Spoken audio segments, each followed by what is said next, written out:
Bonsoir. Bonsoir tout le monde. Bonsoir et bienvenue à tout le monde qui se connecte. Donc, bonsoir à toutes et merci pour votre participation, que vous soyez ici ce soir ou que vous soyez en train de regarder le replay de la conférence. Aujourd'hui, on accueille Charline Bouquet qui va nous parler de l'apprentissage des émotions chez l'enfant qui grandit. Et donc, Charline, pour te présenter très brièvement, toi, tu es coach consultante, conférencière et formatrice, spécialisée en parentalité, en éducation, en relationnel et en émotionnel. Et tu es membre du réseau Filiosa. Et c'est cette méthode que tu vas qui t'a forcément beaucoup Influencé. influencé, c'est ça, qui va te permettre de nous parler de ce vaste sujet ce soir et de nous parler de l'enfant tout petit et aussi de l'enfant un peu plus grand. Donc, n'hésitez pas à poser vraiment vos questions tout au long de ces 3 quarts d'heure. Et puis, Charline y répondra autant que possible. Voilà. N'hésitez pas à les poser dans le chat. Je vais de temps en temps regarder s'il y a une petite question, quelque chose, en essayant de les intégrer. Si je peux y répondre tout de suite, j'y répondrai tout de suite. Si j'en parle un peu plus tard, eh bien, à ce moment-là, je vous le dirai que je vais l'aborder plus tard. Si ça n'a rien à voir avec le sujet, les sujets que je vais aborder aujourd'hui, je dirais que ce sera pour une prochaine fois. Oui, donc alors, aujourd'hui, l'idée, c'est d'accompagner son enfant à traverser ses émotions. Et en premier, je voulais rappeler un petit peu, faire une petite définition d'une émotion. Les émotions, c'est une réponse physiologique à un stimulus qui a pour but de s'adapter à la situation. Il faut s'imaginer quand nos émotions, elles nous servaient tout simplement, juste un peu, à survivre. Donc aujourd'hui, à l'échelle de l'humanité, on serait un grain de riz à côté d'une pastèque. Donc nos émotions, elles n'ont pas tant que ça évolué par rapport à cette époque-là. Et donc elles sont vraiment là pour nous aider à survivre, même si aujourd'hui on n'est plus vraiment dans ça, on n'est plus dans la survie, mais plus dans une adaptation à ce qui se passe, qui est un peu moins stressant qu'à l'époque. On peut aussi faire la différence entre une émotion et du stress. Le stress, c'est un état qui est là qui nous emmène dans un état où on reste bloqué. Voilà. On va sécréter du cortisol, ça va venir boucher nos petits canaux de récepteurs. Et quand ça bouche nos canaux de récepteurs, on n'a plus accès à tout ce dont on a besoin au quotidien. Alors que l'émotion, c'est vraiment physiologique. Il y a des hormones qui passent dans le sang, dans le corps, qui passent aussi dans l'air. Et ça dure que 90 secondes. Donc, c'est vraiment quelque chose qui passe. Ce qu'il faut aussi comprendre, c'est qu'ici, il y a le stimuli qui arrive et que je sécrète le bon combo d'hormones pour une émotion, ça va charger l'émotion. Et ensuite, une fois que c'est chargé, on est en tension. Par exemple, si je suis en voiture, la voiture de devant pile et que j'ai peur de lui rentrer dedans, ben, je vais charger la peur. Et là, je vais être en tension de cette peur jusqu'à ce que je la décharge. Et donc, c'est pour ça que c'est super important de savoir l'exprimer, parce que l'expression de l'émotion, ça fait partie des décharges d'émotions. Si on ne l'exprime pas, cette émotion, elle reste bloquée, c'est possible, et elle dure dans le temps.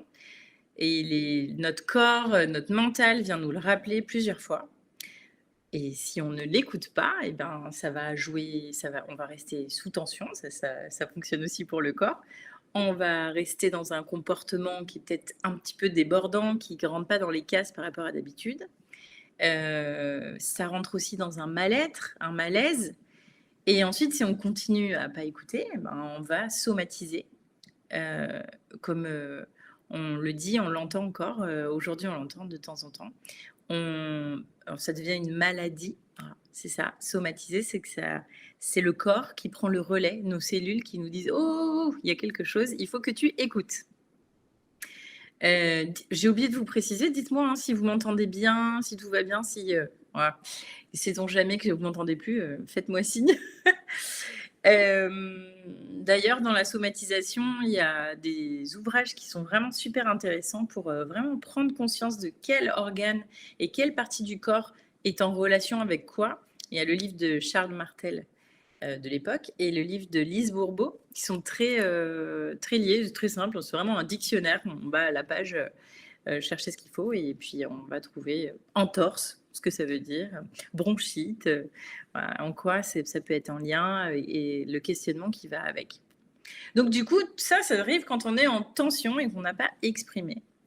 Et ça peut nous arriver plein de fois parce que dans le règne animal, ça existe aussi, les émotions, c'est exactement le même processus. Sauf que, en fait, ça n'arrive pas d'être en tension, parce que nous, dans le règne animal, il n'y a pas l'esprit cognitif que nous avons. Nous, notre esprit cognitif, il prend le relais et il squeeze un petit peu les choses qui sont faites dans le règne animal. C'est-à-dire que ben, on va pas forcément pleurer, on va pas forcément trembler, comme ça existe, comme ça devrait exister, comme ça devrait l'être. Tout simplement parce que le social, autour de nous, les gens qui nous regardent, oh mon Dieu, j'ai eu peur, mais je vais pas trop le montrer. Oh là là, j'ai franchement envie de pleurer quand la personne m'a dit ça, mais je suis dans la rue, je vais pas le faire. Et puis, ben, après, on prend pas le temps d'écouter ça, ou on n'a pas envie de l'écouter non plus. Et donc, si on l'exprime, donc, j'ai bien dit, ça charge, on est en tension, et ensuite, à partir du moment où on l'exprime, et bien là, on décharge. Et donc, c'est là où on va vraiment se faire un focus, prendre notre petite loupe et aller regarder. C'est comment soutenir l'expression des émotions chez nos enfants. Eh bien, la réponse, je pourrais la faire en une seconde. L'idée, c'est que j'accompagne mon enfant à être en conscience de lui-même. C'est vraiment là le focus. Hop, je tourne ma page parce qu'on change de sujet. D'abord, le premier temps, où on va accompagner notre enfant, ça va être in utero. C'est pas quand à la naissance, c'est pas quand il a 3 ans ou quand il a 18 ans, mais in utero déjà, ce qu'il faut, enregistrer, c'est que déjà, à la base, quand on procrée, la cellule de vie, elle est imprégnée d'une certaine émotion. Celle, avec laquelle on est arrivé, dans ce couple, dans cette union, elle est là et cette cellule-là, elle va se diviser et se multiplier en fonction déjà de cette émotion. Donc vraiment, tout notre être et toutes nos cellules ne sont qu'émotions les unes avec les autres. Et c'est toute une histoire qui commence et qui se continue grâce à ça.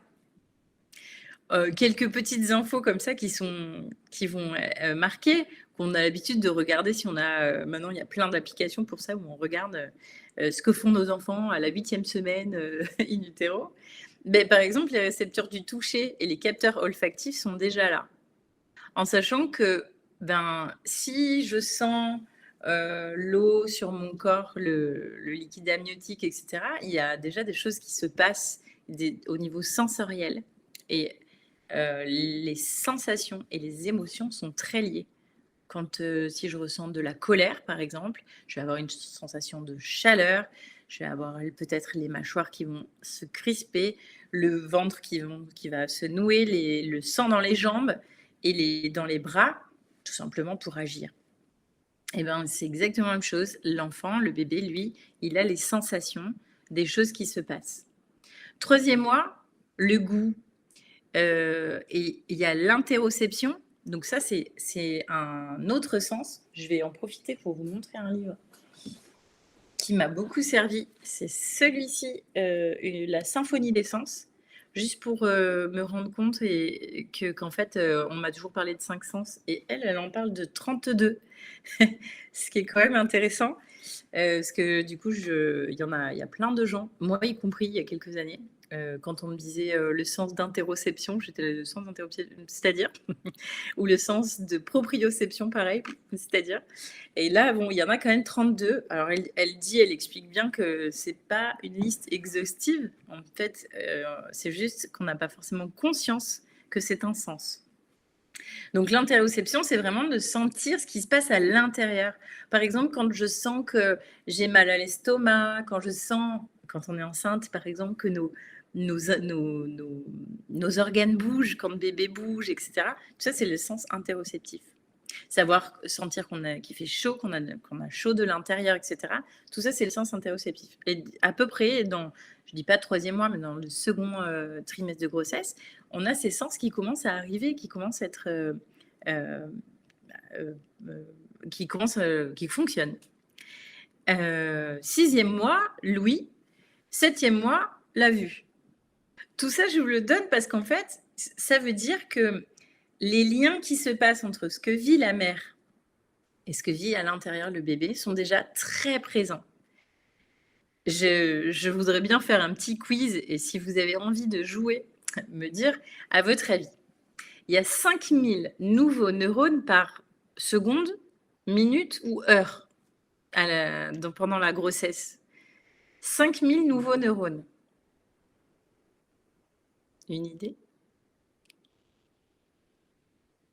Ouais, minute, intéressant. Seconde, Virginie, effectivement. 5000 nouveaux neurones par seconde. Oui, merci Chloé. C'est juste énorme. Donc en fait, à chaque fois qu'il se passe quelque chose, une interaction de n'importe laquelle, il y a encore, c'est vraiment des autoroutes, enfin, c'est pas des autoroutes, du coup, c'est des petits chemins, mais il y a plein de chemins qui se créent, plein de nouvelles choses. Et donc, c'est pour ça que les émotions, en vrai, ça commence pas à partir d'un certain âge, ça commence vraiment dès le départ. On est associé à notre maman qui ressent ce combo d'hormones. Nous, on l'a à l'intérieur de nous. On n'a pas conscience de tout ça. Parce qu'on dit que la conscience, c'est pas prouvé, mais il y a des hypothèses qui disent que la conscience, elle s'éveille à la naissance. En gros, c'est un combo entre toutes les hormones, le stress de la naissance, notre vécu, donc les connaissances cellulaires, et la vue. Le fait d'arriver dans un monde, là, d'un coup, ce combo de tout en même temps, d'un coup, on prend conscience de quelque chose. On est là et on a tout ça. Avant ça, on engramme. Après ça, on engramme encore, mais là, on ne fait qu'engrammer. Donc, comment est-ce qu'on accompagne les émotions ? On va les accompagner en accompagnant maman, en fait. Rassurer la maman, libérer ses émotions et stabiliser les émotions, l'aider à se sentir sereine. C'est comme ouvrir une petite fenêtre pour toutes les émotions positives, les émotions que vont pouvoir ressentir les bébés. Parce qu'on voit bien, hein, si à la naissance, on se met à pleurer, etc., on voit bébé tout de suite qui regarde maman, qui est lié à maman et qui sait qu'il y a quelque chose qui se passe. Donc vraiment, l'idée, c'est de prendre conscience. Et alors, une petite chose qui est vraiment importante, parce que j'entends tellement souvent, le stress, c'est nocif pour les bébés. Effectivement, beaucoup, beaucoup de stress. Ça peut être nocif dans le développement, puisqu'en fait, le cortisol vient bloquer le développement cognitif. Puisque ça prend la place, à la place d'avoir de la dopamine, qui est l'hormone de la joie, on va avoir du cortisol. Mais en même temps, le stress, c'est bon, c'est maturant, ça nous aide à nous adapter à faire des nouvelles choses. Et surtout, les mamans, on arrête de culpabiliser parce que ce qu'il y a d'important, c'est de conscientiser. Juste pour vous donner une idée, quand une personne prend conscience de son émotion, vous avez déjà vu ces barrettes d'émotions où on est un petit peu fâché et à la fin on est carrément en rage. En fait, on peut réduire de plus de 50%, presque même je crois que c'est presque 60%, notre état émotionnel. C'est-à-dire que je sais que je suis en colère. Une fois que j'en ai pris conscience, déjà je réduis le taux de cortisol. Donc ça, c'est quand même vraiment important de déculpabiliser, de se dire « Ok, j'ai stressé, ok, et donc ça va aller ». Et de stabiliser, prendre soin de tout ça. Alors, évidemment, ce qui est intéressant, c'est de se dire que quand on est nous-mêmes alphabétisés, on dit émotionnellement, ça nous aidera à accompagner notre enfant. Si l'un ne va pas sans l'autre, si nous, on n'a déjà pas gravi les échelons de cette alphabétisation émotionnelle, c'est plus compliqué. Donc autant en prendre conscience avant. Et sinon, maintenant, aujourd'hui, on a quand même beaucoup de livres. Par exemple, tiens, juste là, je dois avoir celui d'Isabelle, qui est, si vous avez regardé ce matin, la conférence au cœur des émotions de l'enfant, qui est juste qui est génial, avec des exemples super. Et ce que j'aime, c'est qu'elle donne des exemples de sa propre vie de maman, ce qui est quand même assez rare pour les gens qui écrivent des bouquins, et qui explique que elle aussi, des fois, elle a dit des trucs qui n'étaient pas fous, et comment elle s'en est sortie, et qu'est-ce que ça lui a fait prendre conscience de quoi à l'époque. Donc c'est quand même sympa. Alors du coup, qu'est-ce qui se passe à la naissance? Donc moi, j'ai fait une petite découpe parce que je pense que la première année, on est un nourrisson. C'est le 0 à 1 an. Notre cerveau est immature, encore après. Mais qu'est-ce qui se passe pour nous? On est 100%, même 3000% dans l'instant présent, dans l'ici et maintenant. Et mon raisonnement, il a une logique, la mienne. Personne d'autre n'existe comme logique, ou en tout cas, personne n'a une autre logique que nous. Et on est égocentrique et super magique. Égocentrique, évidemment, qu'on ne peut pas être centré sur quelqu'un d'autre ou quelque chose d'autre que nous, puisque c'est tout le but du développement de l'enfant, c'est qu'il soit concentré sur lui, sur ses sens, sur ce qui se passe pour lui, sur ce qui l'intéresse pour se développer. Donc, on ne fait pas d'hypothèse, on ne fait pas de déduction logique non plus, ni on relativise. Oh, c'est pas grave, ça je l'aurai demain. Non. Ou tout à l'heure, bon, t'inquiète, maman va te prendre dans les bras tout à l'heure. Non, ce n'est pas possible. On ne peut pas se décentrer non plus de notre point de vue. Comme je disais tout à l'heure, on est égocentrique. On ne peut pas prendre des distances avec ce qui se passe et se projeter dans le futur encore moins. C'est impossible. Ce qui veut dire que quand on utilise le mot caprice aujourd'hui, on est vraiment en train d'utiliser un mot qui n'existe pas en fait. Moi, souvent, j'explique ça à mes clientes. Je dis clientes parce que j'ai beaucoup plus de clientes que de clients. C'est comme une valise. On aurait la possibilité d'ouvrir un petit peu et se dire, ok, alors ça, je ne sais pas ce que c'est. Caprice. Qu'est-ce qui se passe? Je comprends pas bien. Caprice. C'est la valise caprice. On ne sait pas trop, alors c'est caprice. Un peu comme quand on dit c'est les coliques du bébé. Il vient de naître, il pleure. Oh, c'est les coliques. C'est quoi les coliques? Il pleure, il se tortille, c'est des maux de ventre. Ah non, c'est pas vraiment, on ne sait pas trop. Donc tout ce qu'on ne sait pas trop, on met dans une valise. Et pour moi, c'est la même valise colique et caprice. Donc je suis connectée à mes sens. Plus. Ah, merci Morgane. Mais tellement plus que nous. C'est-à-dire que nous, on est... Par exemple, si je vous demande là de réfléchir à ce que vous sentez sur vous, ça prend quelques secondes, il va falloir se reconnecter, dire « Ah, c'est vrai que je sens que je porte un tissu doux, j'ai un t-shirt ou un pull ou un débardeur, j'ai quelque chose sur moi, sur mon corps. » On n'en a pas conscience en fait, parce qu'on l'a oublié. On le met de côté notre esprit, même si on le sait, on le sent, il existe, et les sensations, si on vient les chercher, elles sont là, on les met de côté. Nous, notre bébé, lui, il est connecté avec tout ce qui se passe. Il y a du vent, il a chaud, il a un t-shirt, une couche mouillée, pas mouillée, qui gratte, qui est mal mise, qui lui rentre dans une fesse. Tout ça, il a toutes ces infos qui sont connectées archi tout le temps. Et c'est pour ça qu'il a encore des connexions qui se font, des connexions neuronales qui se font encore et encore.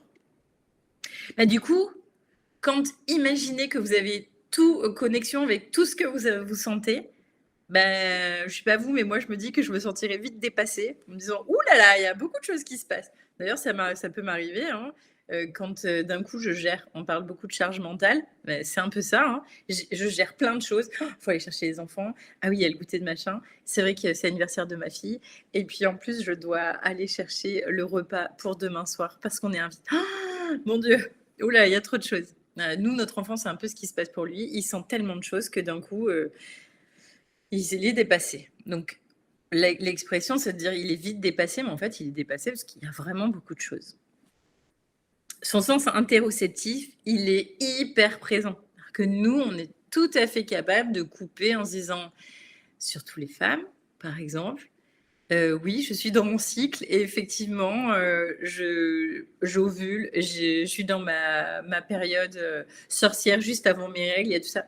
Alors là, je coupe complet avec tout ça. Ça n'existe pas. Je vais travailler, je vais faire ci, je vais faire ça, et puis après, on verra. Et on coupe. Mais nous, notre bébé, il n'est pas capable de faire ça. Donc, tous ces organes qui se replacent, etc., ben, ça vient, c'est très présent. Il ne sait pas encore bien ce qui se passe en lui, et il ne sait pas reconnaître son corps et ses réactions. Il ne sait pas où est-ce qu'il commence et où est-ce qu'il finit. Il ne sait pas que là, c'est le début de sa main et que là, c'est l'autre côté et que c'est la fin. Et donc, pour avoir conscience de son corps et conscience de ce qui se passe en lui, il a besoin de nous. C'est pour ça que nous, on passe du temps et on est souvent c'est naturel. On est lié charnellement, on vient le câliner, le porter, le toucher. Et un toucher sain et nourrissant, ça aide à ce que le bébé associe les choses. Et encore plus, si, par exemple, on fait des massages bébés, etc., on va associer, on va dire, bah là, je te masse les mains, on va associer des mots. Si on voit ce qui se passe sur son visage, on voit bien des fois des images d'ailleurs un peu rigolotes qu'on peut trouver sur la toile, où un bébé va froncer les sourcils avec une moue un peu particulière. C'est pas que drôle, c'est drôle, mais on peut aussi lui dire « Ouh, je vois que là, tu fronces les sourcils. Mais tu serres la mâchoire. Est-ce que par hasard, tu ne serais pas contente? Tu n'aimerais pas ce qui se passe?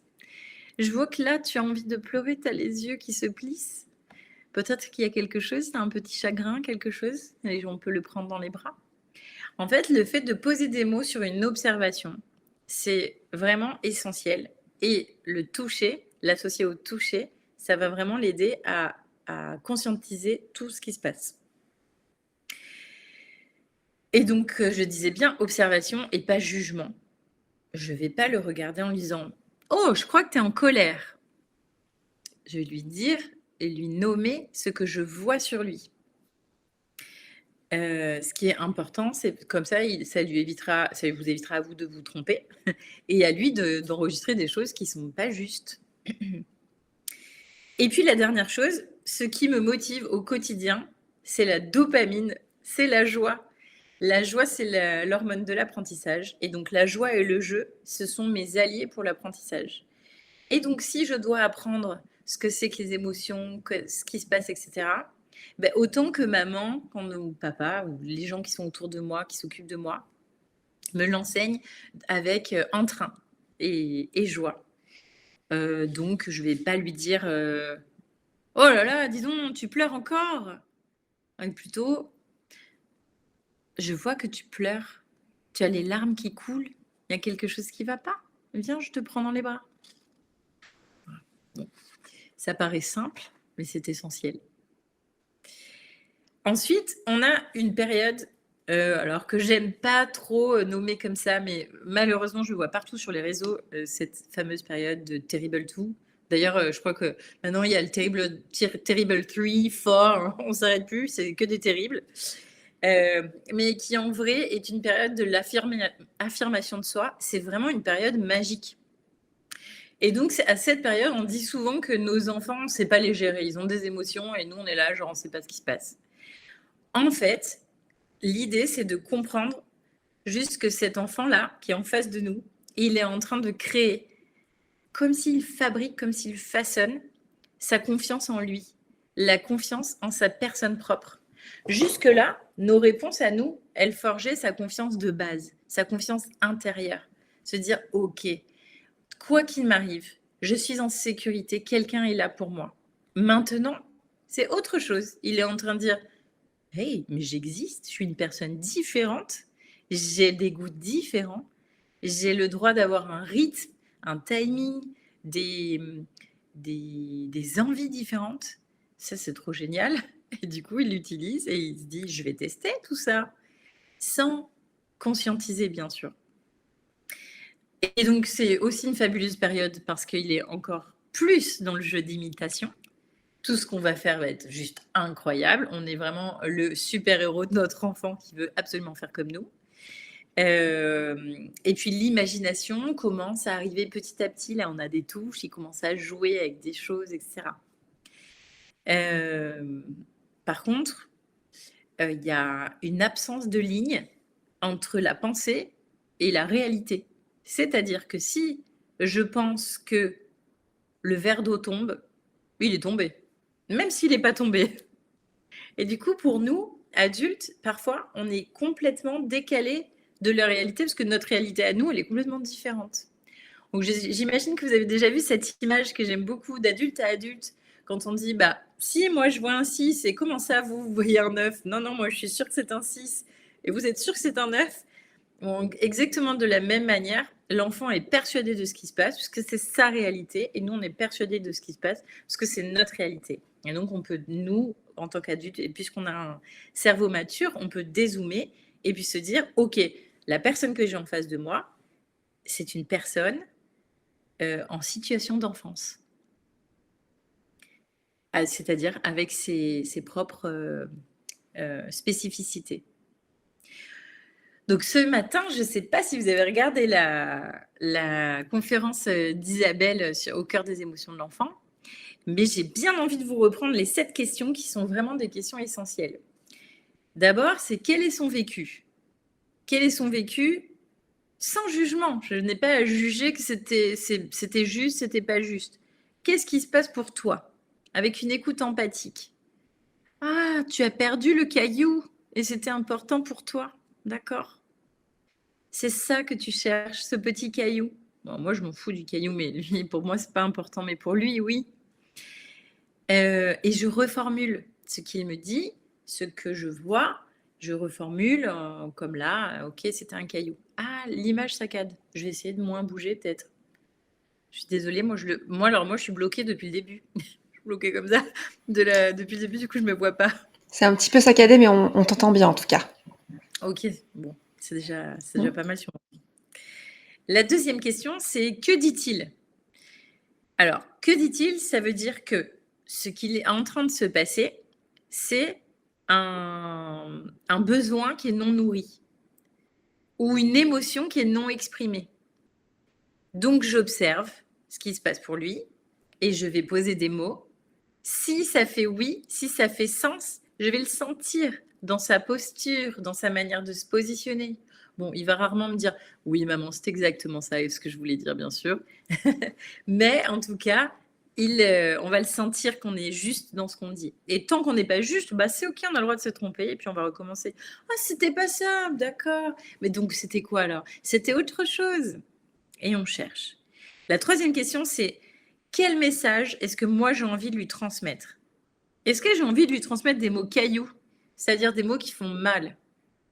Tu pleures encore, c'est pas possible ça, mais tu fais que pleurer. Ni des étiquettes. Tu es vraiment un peu heureux à chaque fois que tu sors. Voilà, bon, je dis ça avec un air pas sympa, mais des fois on peut le dire avec un air sympa quand même, et c'est quand même pas génial pour eux de poser des étiquettes. Le message que je veux transmettre, est-ce que ce serait pas plutôt que je l'écoute et qu'il y a toujours quelqu'un pour lui pour répondre quand il en a besoin? La quatrième question, c'est pourquoi est-ce que je dis cela? Donc, en gros, ça, c'est nos petits bagages qui sont là bien présents, nos petites croyances, qui sont notre sac à dos. Et donc, c'est par exemple, si tu vas te doucher maintenant, ici, on se douche le soir, c'est normal, c'est comme ça. Ok. Est-ce que vraiment c'est nécessaire? Est-ce que ce soir, il risque gros de ne pas se doucher? Ou est-ce que finalement ça peut passer? Est-ce que c'est important, de pas ramasser les cailloux qu'il y a par terre? Ou est-ce que c'est pas si grave finalement? Est-ce qu'on est obligé de monter dans la voiture tout de suite? Ou est-ce qu'en fait on a le temps aujourd'hui? Et que c'est quelque chose que je répète parce que tous les jours d'habitude on n'a pas le temps et qu'aujourd'hui on a le temps? Donc vraiment l'idée c'est de dézoomer, de se dire: «OK en fait, est-ce que j'ai conscience que je fais des choix, en fonction de l'ici et maintenant et pas en fonction de mes croyances, de mes souvenirs et de ce que j'ai appris?» La 5e question, c'est: est-ce que mes besoins, parce que moi aussi en tant qu'adulte, j'ai des besoins et des émotions, sont en compétition avec les émotions et les besoins de mes enfants? Eh ben, je dirais que oui, parfois ça arrive que nos émotions soient en compétition. Alors évidemment, il y a plein de paramètres à positionner. Quel âge a l'enfant? Qu'est-ce qui se passe? Est-ce que c'est grave, pas grave? Est-ce que mon besoin est très, très grand? Tout ça, ce sont des curseurs à positionner et donc je dirais que, ce que je n'ai pas dit tout à l'heure, mais qui est essentiel, c'est que chaque réponse est précise pour cet enfant-là, ce parent-là, ce chemin-là, cette période-là, avec le bagage qu'on a et au moment où on se rencontre ensemble. Quand j'ai dit «on», je parle bien de l'enfant et de l'adulte. Les 2 ensemble, ça donne un combo, une unicité. Donc, la 5e question, j'en ai dit, ça c'est: est-ce qu'on est en compétition? Eh ben, si vraiment c'est en compétition et que notre besoin, il est tellement fort, c'est là qu'il faut faire intervenir notre village. On dit bien qu'on n'élève pas un enfant seul. L'idée, c'est vraiment d'avoir un village soutenant, et des amis, des tantes, des grands-parents qui sont là pour nous. Une association, s'il y en a personne à côté de nous, maintenant, il y a de plus en plus d'associations pour pouvoir lâcher et pouvoir dire: «OK, aujourd'hui, là, j'en peux plus, j'ai besoin de lâcher». La 6e question, c'est: qu'est-ce qui est le plus précieux pour moi? Alors, c'est certain que si ce qui est plus précieux pour moi, c'est, la théière de tante Janine qui date de 1962 et que l'amour de mon enfant et la confiance que porte l'enfant en moi, est moins important que cette théière. Bon, effectivement, là, ça pose problème. Mais la plupart des parents, je dirais 99 des parents, ben, répondent que le plus précieux pour eux, c'est la relation qu'ils sont en train de construire avec leur enfant et c'est ça qu'il faut, mettre en ligne de mire. Souvent dans l'instant présent, on oublie ça et quand on est capable de se reposer la question: «OK, stop», dans sa tête, on fait une pause. On coupe l'écran et on se dit: «Qu'est-ce qui est le plus précieux pour moi? Est-ce que c'est la relation? Oui. Est-ce que ce que je suis en train de faire, ça sert la relation? Si c'est non, j'arrête ce que je suis en train de faire, je fais une pause et je reviens». Et la dernière question, c'est: quel est mon objectif? Est-ce que mon objectif, ce serait de soutenir mon enfant à devenir quelqu'un, d'apaisé, quelqu'un de serein? Ou est-ce qu'en fait, c'est pas trop mon objectif? Est-ce que ce que je suis en train de faire, ça sert cet objectif ou ça dévie de cet objectif? Je vous donne un exemple. Si, c'est quand j'ai ma fille qui a joué, avec la brosse des toilettes et donc évidemment, moi, je trouve ça dégueulasse. Donc elle a joué, elle a nettoyé l'intérieur du toilette, mais aussi, la cuvette, la lunette, tout l'extérieur, le dessous des toilettes. Bon, il y avait de l'eau de toilette de partout. C'était pas sale, l'intérieur était pas sale, mais quand même, moi, voilà, j'étais dégoûtée. Et en fait, quand je suis arrivée, que j'ai vu ça, j'ai crié: «Mais non! Mais pourquoi tu fais ça? Mais c'est pas possible!» J'étais fatiguée, c'était le soir, j'en avais marre, j'élève 3 enfants seule et souvent, le soir, je suis fatiguée. Et donc là, je dis: «Mais non, c'est pas possible, t'arrêtes tout de suite!» Ma fille, elle s'est mise à pleurer, elle a lâché sa truc, elle était triste. Bon, elle était certainement en train de faire une expérience quelconque et là, eh ben, moi, je viens la couper dans cette expérience et je suis en train de la sermonner et là, toutes mes croyances et mes trucs: «Oui, mais non, parce que c'est sale et c'est nul, on peut pas faire ça, bla». Alors les étiquettes et cetera, tout est arrivé Et puis d'un coup, je me suis rappelé, attends, ton objectif et qu'est-ce qui est le plus précieux? Ok, on va arrêter ça tout de suite. Donc là, j'ai dit, ok, bon, maman est fatiguée. C'est ok de se tromper des fois. Moi, je me suis trompée à l'instant. Eh bien, comment on va faire? On va réparer ensemble. On va mettre les tapis à laver, on va prendre l'éponge, on va ranger la balayette et puis on va faire ça ensemble. Voilà. Parfois juste un câlin aussi, ça peut servir de reprendre un petit peu d'ocytocine. Se,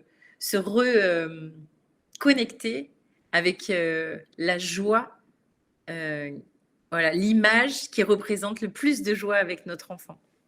Je me rappelle quand j'étais en train d'apprendre justement à gérer mes propres émotions, je me reconnectais toujours à une image, c'était ma fille qui venait de naître et qui me regardait droit dans les yeux. Elle avait les pieds encore à l'intérieur de moi, qu'elle me regardait droit dans les yeux. J'ai ressenti une bouffée d'émotion, de joie, d'amour.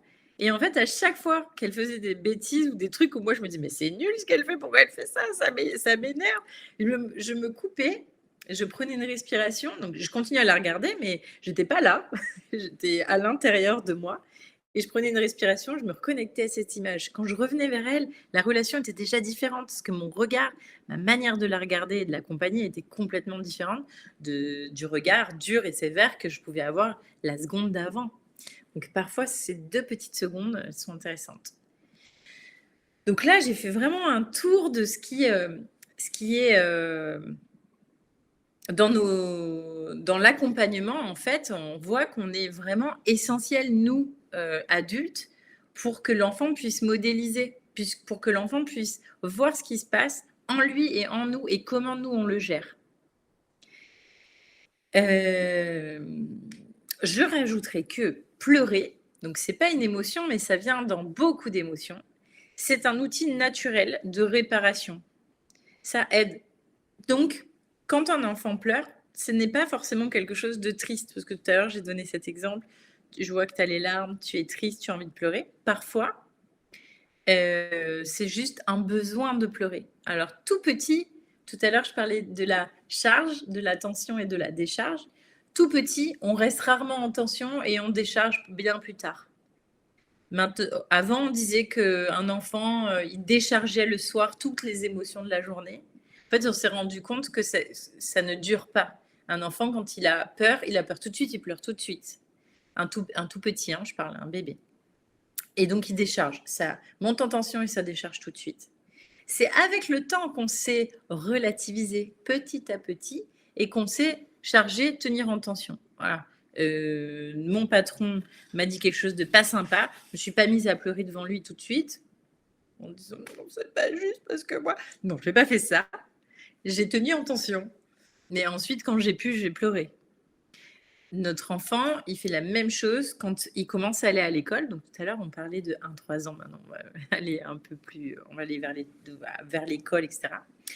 Il va charger, et souvent, il ne va pas décharger à l'école parce que il y a les copains, il y a comment on doit se comporter, il y a la maîtresse qui n'est pas d'accord, il y a qu'on ne va pas être accueilli comme on a besoin d'être accueilli, et il y a que surtout notre figure d'attachement n'est pas là et qu'il est mon réceptacle de sécurité. Donc quand je vais le chercher, souvent il décharge. Donc que ce soit pleurer, crier, taper, etc., et bien tout ça, ça fait partie souvent des décharges qui sont présentes à la fin de la journée, de fatigue, de stress, de cumul de charges émotionnelles. Vous me dites si le rythme, ça va? Oui. Oui, oui. Ton image est toujours un peu saccadée, mais pour l'instant, on ne te perd pas. Donc, c'est tout bon. Super, merci. Alors, du coup, maintenant, je vais vous redire l'information essentielle qu'on j'avais dit tout à l'heure. C'est que le cerveau, il n'est pas mature. Il est en maturation. Donc, en fait, régulièrement, il y a des choses qui deviennent matures et qui changent notre perception. En tant qu'enfant, on perçoit les choses différemment. Ce qui change la réalité de chacun, en fait. Moi, ça n'a pas changé ma réalité puisque je suis l'adulte, mon cerveau est mature, mais en l'occurrence, l'enfant, oui. Par exemple, alors je donne un exemple d'un plus petit, mais quand on commence à voir net beaucoup plus loin, c'est quand même hyper perturbant d'un coup de se dire oh là là, mais le monde ne s'arrête pas à ça, il y a tout le reste aussi. Il y a plein de couleurs, il y a plein de choses qui se passent, il y a plein de choses en mouvement. Du coup, il y a plein de sensations, de nouvelles émotions qui arrivent. Donc ça arrive, c'est des pics de développement qui sont tout au long de l'enfance qui gèrent, qui influent plutôt nos émotions, nos sensations.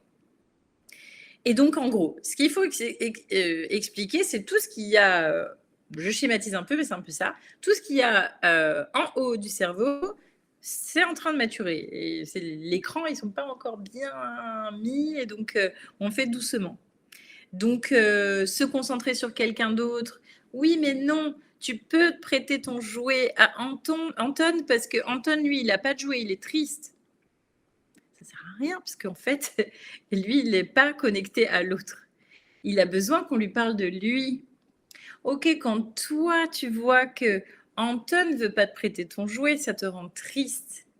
Donc, peut-être, si tu as envie et que tu vois que tu peux le prêter, tu peux le faire. Et en même temps, si tu n'as pas envie de le faire, c'est OK parce que ça t'appartient. Ce cerveau n'est pas mature, donc du coup, il est en train de maturer. On a du mal à se concentrer sur autrui et nos émotions. C'est-à-dire qu'on ne peut pas les passer au second plan, mettre des mots dessus, dire relativiser, etc. Pardon. Ça veut dire que je suis en cours de construction et que le cerveau qui fonctionne très bien et qui prend le relais sur tout, c'est le cerveau qui ordonne directement. Tu as peur, tu ris, tu as les larmes. C'est le cerveau.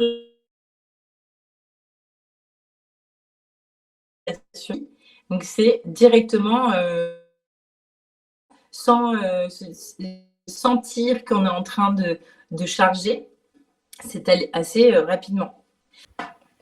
Tu m'entends là? Là, on t'entend, ouais. On t'entend. Okay. Bon, écoute, je vais me décaler.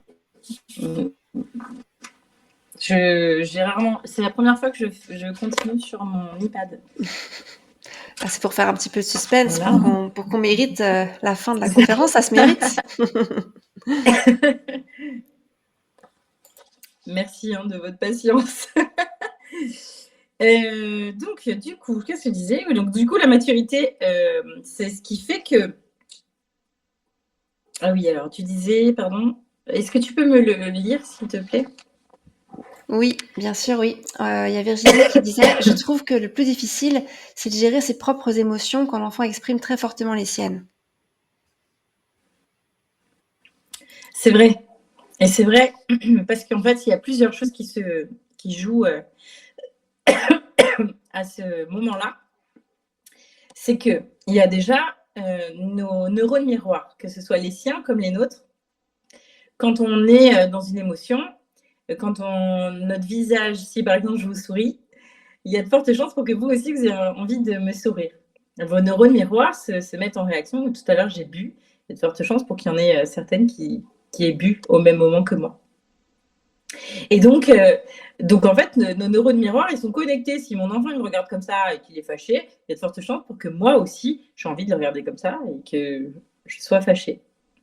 Donc déjà, nos neurones miroirs sont présents. Ensuite, on a un organe qui s'appelle l'organe voméronasal qui se trouve derrière le nez, qui est le même organe que nos chats quand ils rentrent dans la pièce et qui sont là en train de sentir comment ça se passe par ici. Est-ce que je reste dans la pièce ou est-ce que je m'en vais? La même chose que quand on rentre dans une boutique et qu'on sent que c'est quand même tendu l'ambiance, donc je vais peut-être pas rester par là. Et donc cet organe, il nous sert à partager nos émotions de manière rapide pour qu'on puisse être en sécurité et nous sauver rapidement.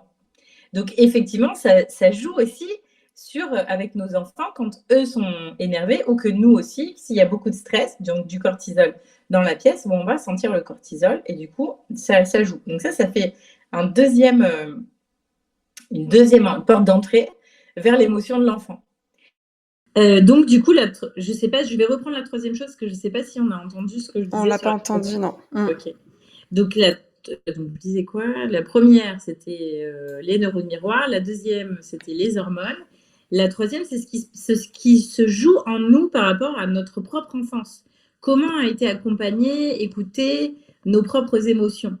Notre cerveau, il va pas faire choisir quelque chose de compliqué. Il va se dire, ok, c'est quoi le chemin le plus utilisé? C'est celui-ci. Donc, quand toi tu disais que tu n'étais pas d'accord, on te disait mais comment ça t'es pas d'accord? Ben moi je vais répondre comment ça t'es pas d'accord. Et donc c'est ça qui fait que de temps en temps on dit des mots, et tout à l'heure j'en parlais quand je parlais des 7 questions d'Isabelle Filiosa. Écoute, si là ça fonctionne pour vous, je bouge plus. Voilà, on a une vue contre-plongée. Donc du coup, je disais que on construit nos strates de confiance, et qu'en fait, selon nos strates de confiance aussi, nos émotions, elles vont être plus ou moins fortes quand on sera adulte. Et du coup, si on n'a pas été bien accompagné quand on était enfant, ce qui est fort possible, hein, moi je suis née dans les années 80, la plupart des gens en France n'étaient pas écoutés dans leurs émotions. Et moi j'étais une petite fille, je n'avais évidemment pas le droit de me mettre en colère, et quand je pleuvais, j'étais une pleureuse. Voilà. Donc évidemment qu'aujourd'hui ça teinte mes sensations et l'émotion qui me vient quand je vois mes enfants à ressentir ces émotions-là. En gros, ce qu'on dit, c'est que l'adulte, il va mettre en mots, M-O-T-S, les mots M-A-U-X de ses enfants. On va pouvoir accompagner depuis la naissance ce qu'on voit, et accompagner l'enfant à gravir les échelons de la... on dit, c'est l'intelligence du cœur. Donc, en gros, on passe de l'anesthésie, de je sens rien du tout, je ne sais pas ce qui se passe. Ensuite, l'étape d'après, c'est les sensations. Je commence à sentir, je sens que j'ai chaud, ou je sens que j'ai envie de me replier sur moi-même, je sens qu'au contraire, c'est de la joie, j'ai envie de bouger, etc. Ensuite, on va passer à une expérience chaotique. Alors, l'expérience chaotique, ça veut dire c'est la cause à effet. On est en train de vivre les choses, et d'un coup, on comprend qu'en fait, il y a un lien entre ce qui se passe. Et je vous donne un exemple. Je me rappelle une fois, j'étais à genoux devant ma première fille qui a 11 ans aujourd'hui. Elle avait 2 ans et demi. Et elle ne voulait pas aller à la douche. Donc, j'ai mis, je ne sais pas combien de temps à la motiver à aller à la douche. Elle va à la douche. Une fois qu'elle sort de la douche, elle ne voulait plus en sortir. Et quand elle a bien voulu en sortir, elle ne voulait pas que je l'essuie. Et en fait, machinalement, je l'ai essuyée. Et là, elle m'a mis une claque. J'avais la marque de sa main sur la joue.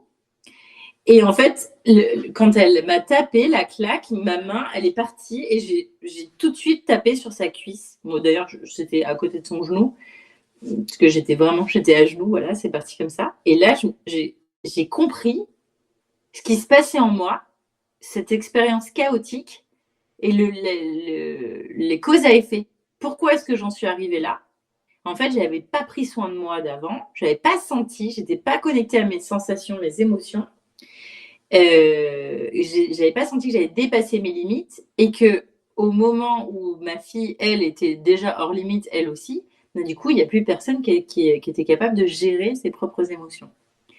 Donc, c'est vraiment les expériences chaotiques. Et quand on prend conscience de ça, on se rend compte qu'en fait, il y avait plein de choses qu'on pouvait faire avant. Et ça, c'est génial. C'est une nouvelle marche d'escalier. Puis après, la marche d'après, c'est l'identification. Et là, on sent en fait ce qui se passe. On sent qu'on est en train de charger une certaine émotion ou le stress, et qu'on se dit, OK, on est capable de trouver des outils pour dire, là, je vais pouvoir descendre d'une marche, respirer, boire un verre d'eau, aller marcher, regarder une plante verte, se connecter à l'image ressource de notre enfant. Ensuite, on va trouver les causalités. Qu'est-ce qui cause ces émotions? Qu'est-ce qui cause du stress? Par exemple, le fait d'être tous les matins, de réveiller mon enfant à 7h15, en sachant qu'il faut partir à 7h50, il y a quelque chose qui ne va pas dans l'organisation. Peut-être qu'en fait, en levant un peu plus tôt ou en levant un peu plus tard, peut-être qu'il y a des choses que je peux faire en amont, ou peut-être des choses que je peux faire avec mon enfant qui vont réduire cet état de stress et ces émotions qui sont présentes tous les jours, quand c'est quelque chose qui se répète. Ensuite, on va pouvoir accéder à l'empathie. Donc, c'est quand même fou. Ça n'arrive qu'en presque dernière position. L'empathie, elle est présente, on l'a, c'est naturel. Mais en tout cas, on n'y a pas accès tant qu'on n'est pas connecté à nos propres sensations, nos propres émotions, qu'on n'a pas gravi tous ces échelons-là. Donc, notre enfant ne peut pas être... il est empathique, il sent ce qui se passe pour nous. Mais il ne peut pas nous offrir de l'empathie. Et donc là, nous, c'est cet échelon-là qu'on va essayer de l'emmener vers là, l'empathie de ce qui se passe pour l'autre. Donc, c'est le moment où nous, quand nos besoins vont être non nourris, on va pouvoir lui dire, tu sais, aujourd'hui, je suis fatiguée, parce que je me suis levée à 4 heures du matin, ta soeur était fatiguée, etc. Et donc maintenant, il est 22 heures, je suis exténuée, j'ai besoin d'aller me coucher. Cette empathie-là, elle n'est pas possible avant. Elle est possible une fois qu'on a gravi tout ça. Et ensuite, c'est l'interactivité, c'est-à-dire que là, on va être en interaction, de dire, moi, je me sens comme ci, toi, tu te sens comme ça. Et là, on va utiliser des nouveaux outils comme la communication non violente. Tu sais, quand tu fais ça, je me sens comme ça. Est-ce que tu serais d'accord pour ça? Parce que ça te ferait gagner ça et moi, ça me ferait gagner ça. Donc, en vrai, chaque outil, il est non seulement lié à l'âge de l'enfant, à notre parcours d'adulte, mais aussi à notre parcours, nos échelons de l'alphabétisation émotionnelle, de l'intelligence du cœur. Un dernier mot sur les émotions. Quand on arrive à l'adolescence, d'ailleurs, si vous n'avez pas vu les films Vice Versa, le 1 et le 2 qui vient de sortir, je vous invite à aller les voir. Ils sont juste, le voir si vous avez l'autre sur Netflix ou je ne sais pas où. Ils sont super. Arrivé à l'adolescence, et bien, à nouveau, alors qu'on avait gagné à partir de 7-8 ans quelque chose d'assez stable, le cerveau commence à être plus mature, etc. Bon, là, à nouveau, on n'a plus accès à notre cerveau. Donc, ouais, génial, dimanche matin, mais vous allez vous régaler, il est génial. On n'a à nouveau plus accès à notre cerveau préfrontal parce qu'en fait, vous vous rappelez de toutes ces connexions neuronales, on disait 5000 nouveaux neurones par seconde in utero. Et bien, quand on est bébé, il y a plus de connexions neuronales qui se font à la seconde que de connexions Internet dans le monde. Donc, voilà, pour quantifier, c'est juste énorme le nombre de nouveaux chemins qui se créent. Et bien là, à l'adolescence, c'est un peu l'inspecteur des travaux finis qui arrive avec sa petite casquette, qui regarde, qui dit « Alors, attendez en fait, ce qui s'est passé, c'est que là, on a fait trop de chemin, les gars. Il va falloir faire des autoroutes et puis choisir les chemins qui ne sont pas assez empruntés. Eux, on va les éléguer. » Donc, il y a un travail qui est gigantesque à partir de 9, 10 ans, 11 ans, voilà, par là.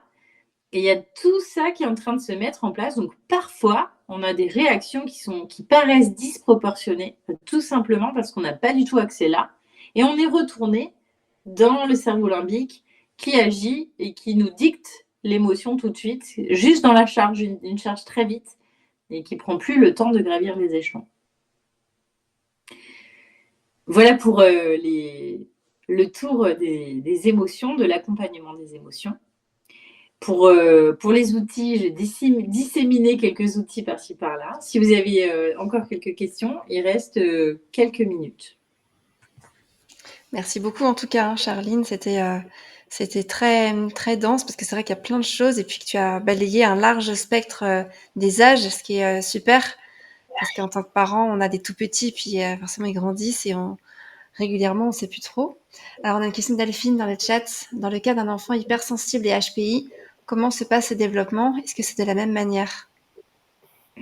Alors, oui, c'est de la même manière qu'on se développe, donc toujours dans le même sens, c'est-à-dire que ça commence à maturer de l'arrière vers l'avant, et ensuite, à l'adolescence, de l'avant vers l'arrière. Donc, on a toujours cette problématique. L'enfant dit hypersensible, on va ajouter ses sensibilités du quotidien. Souvent, on a des sensibilités, que ce soit visuelles, des choses qui se rajoutent comme ça, qui vont, tout à l'heure on parlait pour les tout petits, je disais, vous imaginez, on est connecté à tous nos sens d'un coup, c'est tellement d'informations que c'est trop. Mais en fait, l'hypersensible et le HPI, ça se rejoint, il va avoir vraiment beaucoup d'informations, d'où ces réactions qui peuvent paraître très trop.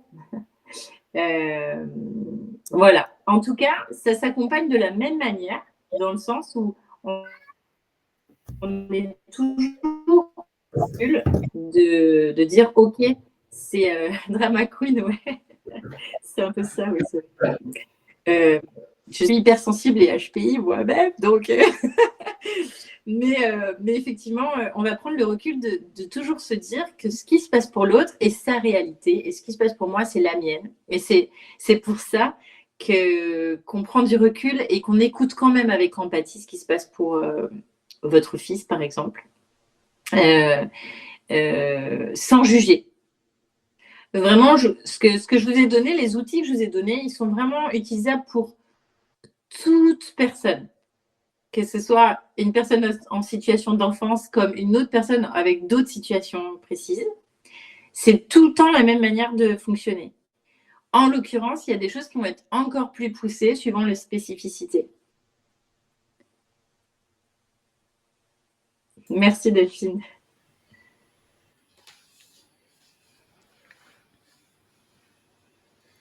Merci à toutes pour toutes et tous. Non, je pense qu'il n'y avait que des femmes ce soir, mais merci à tout le monde ce soir d'avoir participé, d'avoir aussi posé vos questions. C'était aussi chouette d'avoir vos sujets qui étaient précisés dans le chat.